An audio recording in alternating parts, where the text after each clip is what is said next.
Welcome to Counterpoint TV, a YouTube channel for the humanities. Today we're traveling to Paris.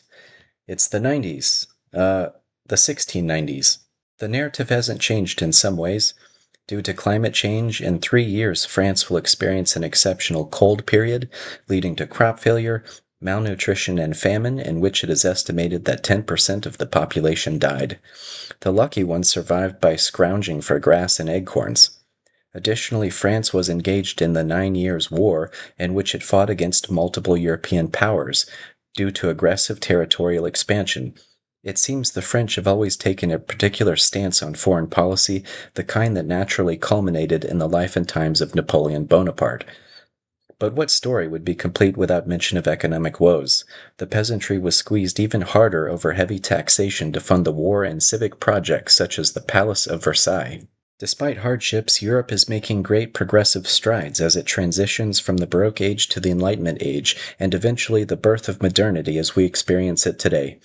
The clarinet had just been invented by a German instrument maker, the first English royal astronomer documented sightings of Uranus, and John Locke's ideas about natural rights and the social contract were gaining influence. And those are just a few examples of progress in the arts, science, philosophy, and politics. Speaking of progress in the arts, I now have the pleasure of introducing the star of today's video, the illustrious composer Francois Couperin, born 1668. Couperin was born in Paris, belonging to an established musical family. Couperin's uncle Louis was organist of the Church of Saint Gervais, followed by his father Charles. Charles died prematurely and left the position to his son Francois in a common practice known as survivance. However, Francois was 11 years old and therefore could not occupy the position until his maturity at age 18, so the church hired another organist until then. Francois would continue receiving his education and take on portions of the job's responsibilities, which increased as he aged. At the age of 21, Couperin's mother died. However tragic, the next year he married the daughter of a prosperous family and published a work called Pièces d'orgue. We'll come back to this publication later. In 3 years, Couperin was appointed as a court musician under the employment of none other than the Sun King himself, Louis XIV, perhaps the most dazzling monarch of all time. This brought Couperin into close contact with the aristocracy and the finest musicians and composers of the day. In 1713, he applied for and was granted a privilège du roi. What is that, you may ask? It was a state-sanctioned license to produce, publish, print, and distribute a product. The concept of a privilège du roi is interesting for two reasons. First, it was a way for the monarchy to control and regulate the nation's cultural output. Secondly, it was a way to protect publishers' financial interests, which makes it a stepping stone toward the modern concept of intellectual property and the legal infrastructure around copyright. With this new license, he wasted no time publishing 4 books of keyboard music, Pièces de Clavequin, from 1713 to 1730. He also wrote a multitude of works for Catholic liturgy and chamber music for entertainment. He even introduced the French to the trio sonata, which as a genre had been solidified by now into the musical landscape of Italy thanks to one of Couperin's heroes, Arcangelo Corelli. Couperin also wrote pedagogical works on figured bass and ornamentation, which hitherto had not received an explicit treatment on record. Couperin is a pillar of the Baroque period, and his influence extends from contemporaries such as Bach to subsequent composers such as Brahms and Ravel. Couperin's music is notable for its smart, beautiful, and flawless aggregate of French and Italian styles. In the same way, Bach's music is likewise noted for its combination of German, French, and Italian styles. In fact, what Bach absorbed from the French, he absorbed through Couperin in large part, I would wager. Couperin's only published works for organ is the Pièces d'orgue, which I had mentioned earlier. It contains 2 masses, one for a parish setting and one for a convent setting. This music is in the alternatum tradition, which means the organ replaced portions of the sung liturgical texts. What I have done is arrange a fugue on the Kyrie for string quartet, and this is what I have to present at the end of this video. But before we listen to the result, I need to spend a little time talking about the music itself. What is a fugue?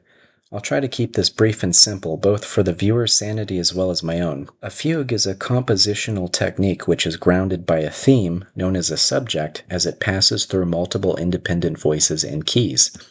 For example, in this fugue by Couperin, the subject is expressed in the tonic key by the second violin and is only 3 bars long. It is then introduced by the first violin in a different key, then the cello, and then the viola. Meanwhile, the other parts are expressing answers or counter subjects, and this mechanical-like volley of the theme proceeds until the final entries return to the tonic. Let's talk about why I'm doing this. When I'm looking for music to arrange, I'm thinking about 2 things primarily. 1, has it been done and done well? 2, am I likely to contribute to the piece itself at a creative compositional level? In the other video on Dunstable's composition on a plain song, I found I was able to accomplish both. There is no trio arrangement I can find, and I was able to make moderate creative alterations without destroying it. On the contrary, I believe, if I'm being as humble as I possibly can, it is now more palatable to a modern audience. In the case of Couperin's fugue, again, I have a hard time finding a string quartet arrangement, but did find arrangements for a brass quartet. I don't think I would be comfortable claiming a first, but I can say with sincerity that this undertaking was completed of my own effort. As far as creative alterations go, my only contribution includes an embellished phrase for the first violin in bar 46 to 48, and an embellished phrase for the cello in bars 51 and 52. Other alterations are even more minimal than that, such as moving a phrase from the viola to the cello in bars 33 to 35. That was done only because the phrase fell out of the viola's range. After the arrangement was complete, I hired players to record it. I need to take a moment to make a very important point. This project could only happen in the modern world. An American, with no musical training, hired Ukrainian performers, living in Spain, to play a 300-year-old piece of French music. It's a reminder that the internet is not a god or a demon or a cesspool of buffoonery, although it is very much that, but a tool which can be utilized for the enrichment of the human spirit. Imagine what would happen if such a tool was utilized properly. Before we dive into the heart of the French Baroque, I'll leave you with the words of Paul. Finally, brethren, whatsoever things are true, whatsoever things are honest, just, pure, and lovely, if there be any virtue and any praise, think on these things. I think Paul would approve of the way in which I spent my time on this project, and I would encourage you to do something like it. Or don't and watch another TikTok video. I don't care. Without further ado, let's get into the music.